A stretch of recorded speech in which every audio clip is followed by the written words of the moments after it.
Interview BO par Benoît Basirico. Je suis avec Félix Dufour-Lapeyrière et Jean Lapeau, alias Gabriel Dufour-Lapeyrière, pour La mort n'existe pas, un film d'animation construit autour d'une question de lutte pour les enjeux climatiques avec la sensation d'une catastrophe imminente. Donc il y a à la fois la musique qui représente ce présage, ce danger à venir, et puis en même temps, comme une romantisation de la lutte, il y a un romantisme, parce qu'il est mis en parallèle aussi la relation entre deux personnages. Pour moi, il y a quelque chose de cousin dans les engagements, dans les liens qu'on tisse et qu'on honore, qu'ils soient intimes, amoureux, amicaux ou politiques et collectifs. C'est un même espace qui se décline sur différents degrés. Mais je crois que cette loyauté-là aux liens qui nous font, qui nous libèrent, qui sont la matière de notre vie, quoi, c'est des liens cousins. Alors pour moi, c'est un même espace entre l'intimité, les aspects plus collectifs. Donc le film essaie de décliner. Romantique dans le sens aussi que les protagonistes sont jeunes, c'est de grands sentiments qui les animent, de grands désirs, de grandes colères, puis de grands paradoxes. Et puis, le film est une fable, est un conte, en fait, un conte tragique.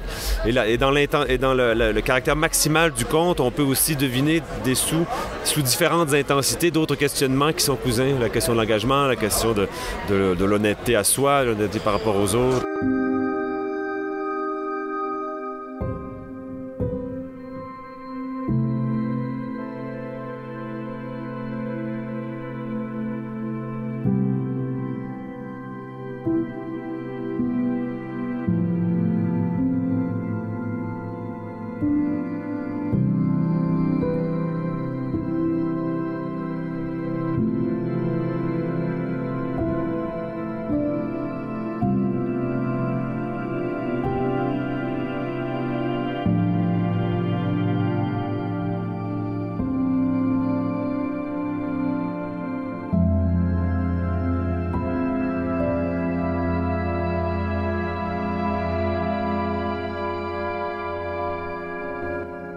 La question du conte, la question du romantisme et la question de l'intimité, est-ce que c'est le choix du piano? On ouvre le film avec un piano. Est-ce que l'instrument allait dans ce sens? Je dirais que c'est quelque chose d'assez intuitif, le piano, et ça colle bien à l'image.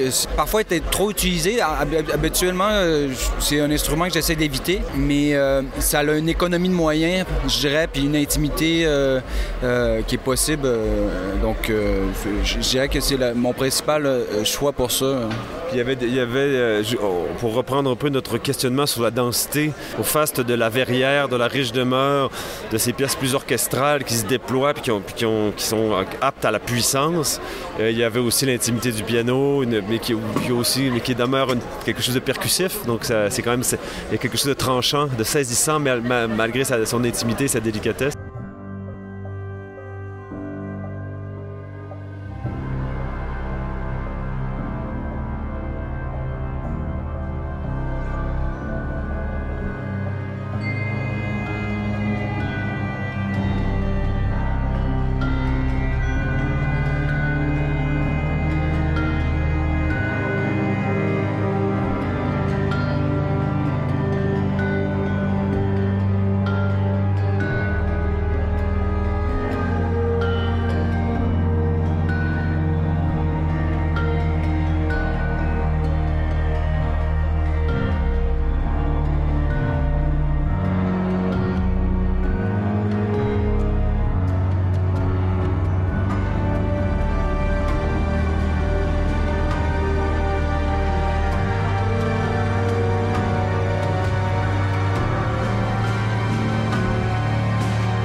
il y a des moments où ça doit exploser aussi, donc là, il y a une maximisation des moyens, puis d'avoir quelque chose de plus menu, disons, ça permet de créer un contraste, en fait.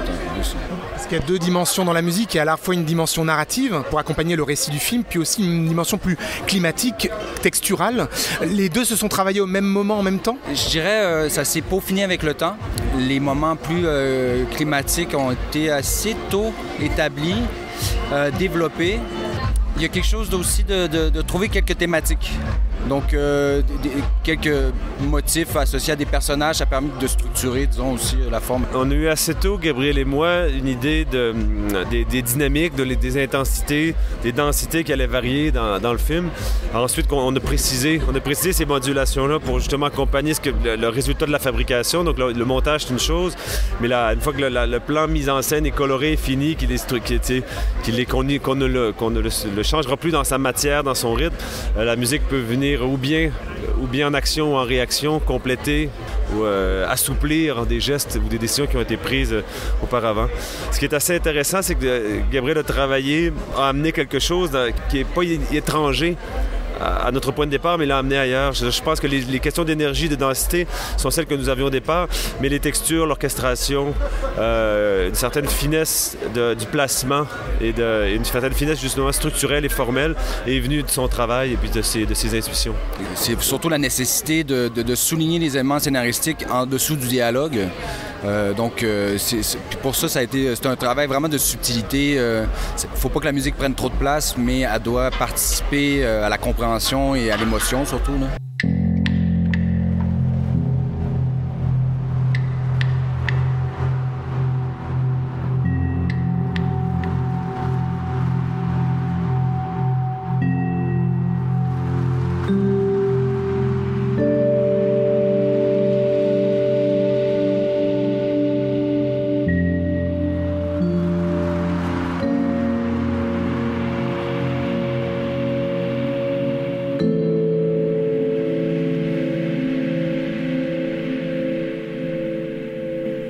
Il y avait le défi d'accompagner aussi à la fois des scènes très violentes, des scènes d'action, un montage assez dense, et il y a un certain lyrisme aussi qui est assumé, c'est-à-dire qu'il y a une expressivité. On voulait une énergie et un dynamisme pour servir le montage ou pour le dynamiser, et aussi pour préserver dans le corps du film une certaine énergie qui correspond à celle des personnages, de leur désir brûlant et puis de ce qui les anime, quoi.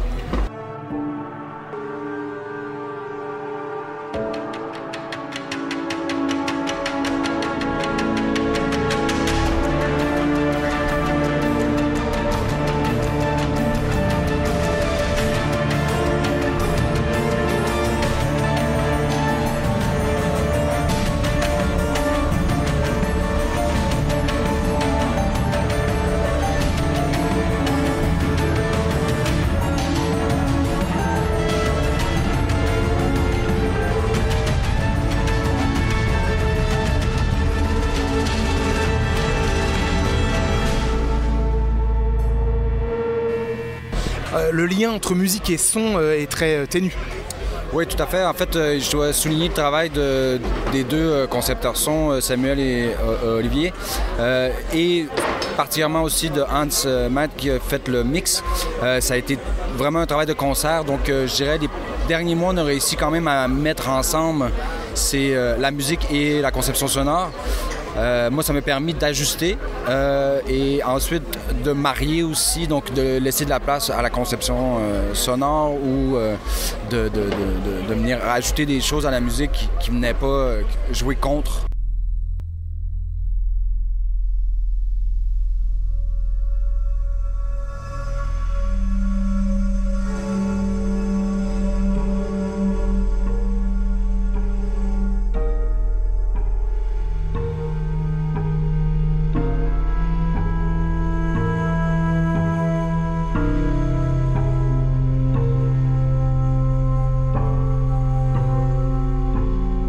La musique joue dans le domaine de la conception sonore.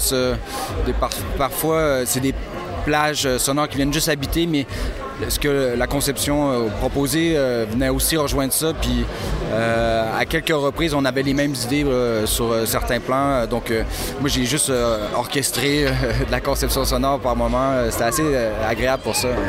Est-ce que vous aviez des références? Alors, moi, j'ai surtout pensé à des films d'animation des années 70. Je pense notamment à La planète sauvage de René Laloux. Je ne sais pas si c'était conscient chez vous, mais voilà, des références. C'est bon, René Laloux, mais c'était inconscient.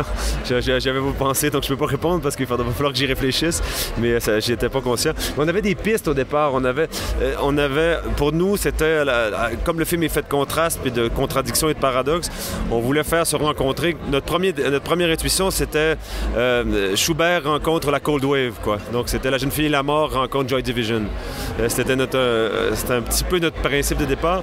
Je crois que Gabriel a eu l'intelligence puis le soin de ne pas s'y arrêter, c'est-à-dire qu'il y a quelque chose de ça, mais il y a aussi il s'est mis au service de l'image et puis il y a quelque chose de plus, je crois, de plus précis. J'ai pas essayé de mettre d'influence. Le film est très formel aussi, donc je dirais que c'est beaucoup ça qui a structuré le travail. La musique aussi est assez classique dans son approche structurelle. Là. Il y a une ouverture avec l'exposition des thèmes parce que dans la première scène, il y a une forme d'exposition comme ça. On voit différentes... je sais pas qu'est-ce que je peux dire, mais on voit différents personnages. Ça permettait de faire une pierre deux coups. Donc j'aime bien le principe de l'ouverture d'opéra où on présente les thèmes en cours. Ça permet d'établir et de construire, avoir une meilleure marge de manœuvre, faire des associations thématiques.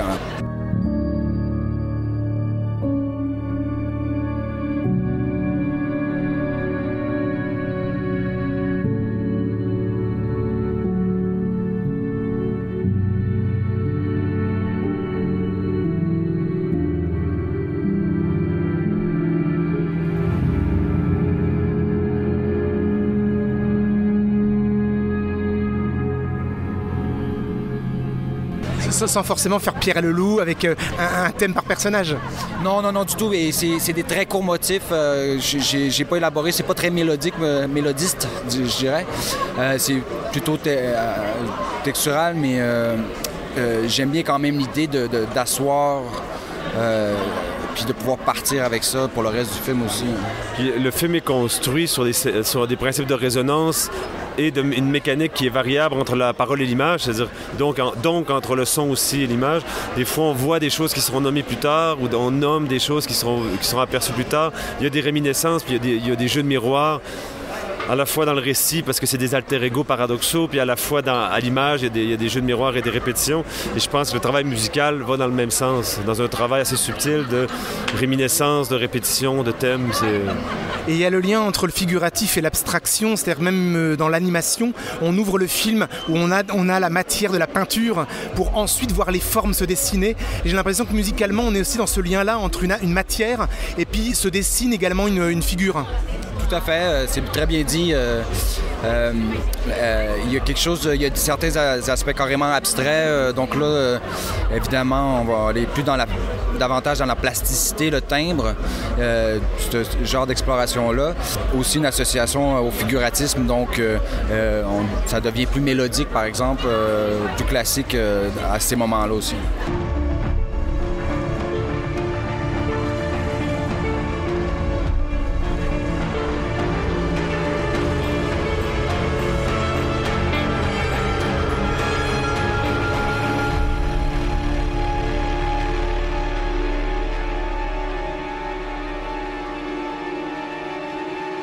Gabriel, vous êtes dans un travail, dans votre background, entre guillemets, dans un travail de recherche musicale, même une recherche presque expérimentale, ce que j'ai lu. Et là, quand vous vous confrontez à une narration, à une image, est-ce que vous laissez de côté l'expérimental ou alors au contraire, ça vous sert pour ce... Alors, ça m'habite toujours. Évidemment, mon cœur est là. Ma pratique est vraiment... je viens de la musique contemporaine, expérimentale, électroacoustique aussi. Donc, explorer les sons, c'est mon plaisir quand même. J'essaie que ça soit ma richesse, disons, dans le travail au cinéma. C'est certainement pas quelque chose auquel je tiens. Mon réel plaisir de faire de la musique pour un film, c'est de travailler le scénario, en fait, magnifier certains éléments scénaristiques. C'est ça qui prime, en fait. La musique est fonctionnelle, alors que Simplement, je crois que mon background est plutôt de la musique de concert. On écoute vraiment la musique pour elle-même. Au cinéma, la musique est secondaire la plupart du temps, en tout cas. Puis ça sert le film, puis c'est l'objet du film qui doit être simplement mis de l'avant.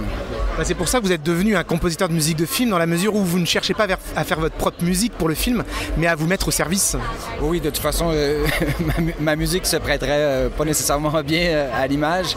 C'est vraiment une autre pratique, en fait. C'est un autre art que j'apprends à chaque fois que je fais un film. C'est très challengeant, dans le bon sens du terme.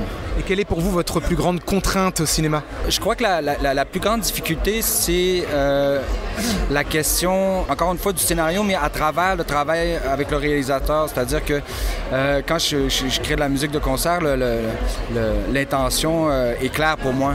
Mais quand on communique avec une autre personne, inévitablement, on doit interpréter, on doit s'entendre sur certains trucs.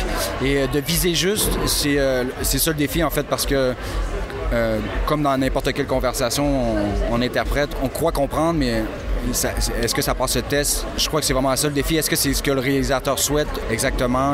Et quand le réalisateur est son frère, on va pas le cacher, est-ce que ça aide la collaboration? Est-ce que le langage est plus simple ou pas forcément? Ça dépend, en fait. Je crois que oui, ça l'aide beaucoup pour le travail. On reste que des challenges, puis les défis de construire l'objet sonore pour le film, c'est quelque chose qui n'est pas d'emblée clair pour personne, ni le compositeur, ni le réalisateur. Donc, dans cette construction-là, je crois que bien se connaître depuis quelque temps, ça l'aide forcément. Ça aide à la confiance pour le réalisateur? C'est une grande confiance, une estime aussi.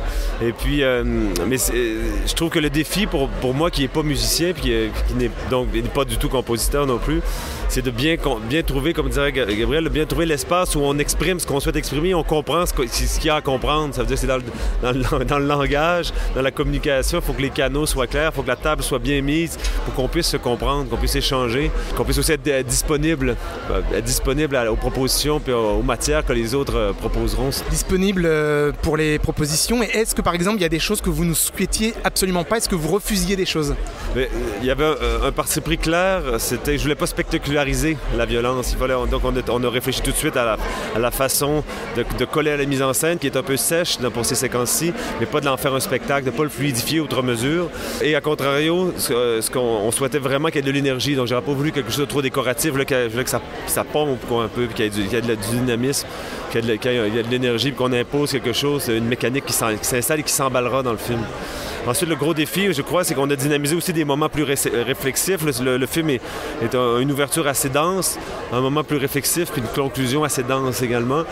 On a donc dû travailler avec ça, puis expliciter cette structure-là, puis l'accompagner, puis la faire moduler. Ça a été notre grand défi, notre grand souci.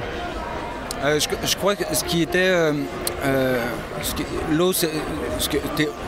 au début d'attaquer une scène, par exemple, ayant juste l'animatique puis quelques dialogues, le réflexe, c'est de mettre de la musique partout pour habiter aussi, de façon assez sage. Au bon moment, te dire on n'en mettra pas là, on va ôter ça. Puis aujourd'hui, avec la conception sonore, tout ça, c'était bien vu de faire ces économies-là. Je trouve que c'est un film qui est assez plein. De toute façon, il est plein d'images, il est plein de sons, il est plein de musique. Moi, je me plais à penser comme le cœur de ces personnages qui débordent.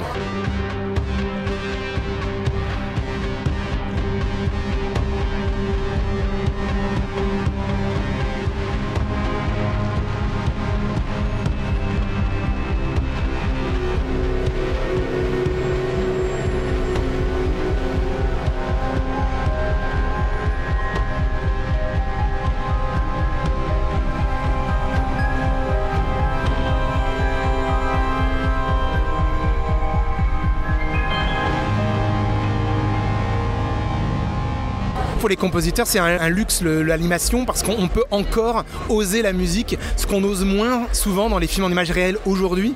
Et vous, en tant que spectateur, par exemple, est-ce que ce que vous entendez dans les films a pu aussi vous guider pour votre inspiration? Le film que j'avais en tête lors du départ, c'était l'animation japonaise Ghost in the Shell, originale en 95. La conception sonore est brillante, la musique est très précise, très accrocheuse, c'est séduisant, mais très très précise. C'était ma première, c'est l'espace musical ou sonore que j'avais en tête quand j'ai approché Gabriel. Puis on a pris nos distances avec ça, mais ça a quand même été une réflexion en action ou en réaction. On a travaillé avec cette référence-là en tête. Alors la différence avec Ghost in the Shell, c'est que dans ce film, il n'y a pas de présence vocale. Il y a quand même quelques voix qui viennent souligner les aspects un peu plus abstraits, disons. C'est un peu mes moments les plus expérimentaux. J'ai pu avoir une plus grande liberté, je crois, parce qu'il y avait la possibilité, due au scénario, de faire ça. Puis vous l'avez souligné, le film porte en lui aussi quelque chose d'assez romantique, dans son affection, dans ses convictions. Il fallait que la musique le souligne aussi, l'accompagne. Donc on a eu ce souci-là également. Et en termes de synchronisme, quel a été le travail à ce niveau-là? Gabriel a été très précis, parce que le processus est long, puis moi je monte tout le long de la production. Donc c'est moi qui monte, c'est moi qui dirige l'anime, donc j'ai le contrôle fin sur la matière, mais ça bouge jusqu'à la toute fin. Là, à un moment, il faut plus idéalement, ça bouge plus pour que le compositeur puisse faire son travail. Mais donc Gabriel a su être flexible pour s'ajuster à l'objet toujours mouvant qu'était ce montage-là. En fait, on travaille avec une animatique, on remplit au fur et à mesure. Et moi, comme c'est moi qui le fais, je me permets quand même de bouger lorsque nécessaire. Et donc, il y a eu des choses en fonction de la musique après? Il y a des choses qui ont bougé en fonction de la musique. Puis la musique a dû des fois s'adapter au niveau de son rythme, au niveau de sa durée, au niveau de ses transitions, aux nouvelles réalités de l'image. Il n'y a pas eu de grands changements. Il y a quelques scènes où il y a eu des plans qui ont été effacés. C'est arrivé que seulement pour quelques scènes. Donc à ce niveau-là, il n'y a pas eu trop de retour en arrière qui a été nécessaire. Il y a à la fois de l'éco-anxiété, l'angoisse, mais cette angoisse qui ne paralyse pas, c'est tout l'enjeu. C'est comment on peut être anxieux et en même temps faire quelque chose, être en lutte justement. Musicalement, est-ce qu'il y avait cette idée justement que cette anxiété-là soit un carburant plutôt qu'une paralysie? Oui, tout à fait, parce qu'on parle d'anxiété, c'est sûr que par exemple l'harmonie est quelque chose de très puissant pour souligner ça. Des accords dissonants, quelques dissonances en tout cas, c'est sûr que ça vient appuyer ça. La musique est un médium très abstrait, c'est difficile, je crois, être secondaire par rapport au texte, donc je crois pas qu'on puisse faire de la politique avec la musique, mais avec le texte, avec le scénario, oui. Disons que musicalement, il y a l'aller-retour entre le mouvement et l'immobilisme, la texture et la mélodie. Et j'ai l'impression qu'il y a cette chose-là, c'est la paralysie et la relance. Oui, tout à fait. Ces rythmes-là sont présents dans le film et ça, c'est assez plaisant à travailler. Il y a un terme plus technique, je dirais la directionnalité. Donc, est-ce que le mouvement musical avance ou ralentit? Est-ce que c'est planant ou très rythmé? Le film est fait en espèce de sections. Chacune d'elles a une certaine temporalité, donc ça, c'est assez plaisant à explorer et à souligner.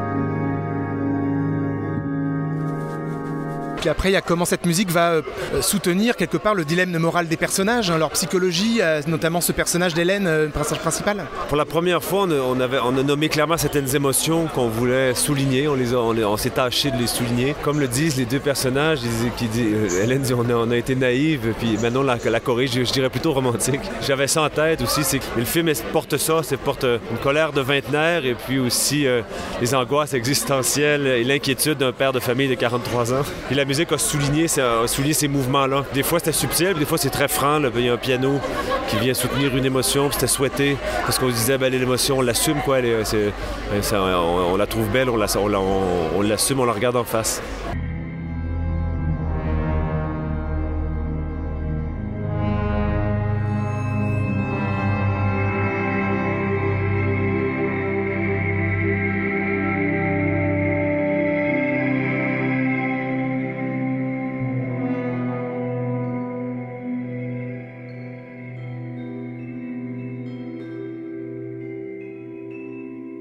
quelle est la part d'interprétation dans la musique et puis aussi des idées trouvées à l'interprétation? Dans un premier temps, en fait, tout est testé au piano devant l'image, donc il y a quelque chose d'exploratoire. Après ça, je dois souligner le travail notamment du quatuor à cordes, des musiciens qui ont su, c'est toujours dans des temps assez restreints, qui ont su ajouter énormément de vitalité par leur interprétation. Il y a eu une version de maquette avant l'interprétation par les cordes? Oui, tout à fait. Il y a aussi par moments des doublures, donc on garde un peu certains sons de la maquette pour donner de l'épaisseur, ce qui permet aussi à la musique de mieux s'impliquer avec la conception sonore, parce que pour pas que ça soit trop mince, donc on finit par moment garder les deux.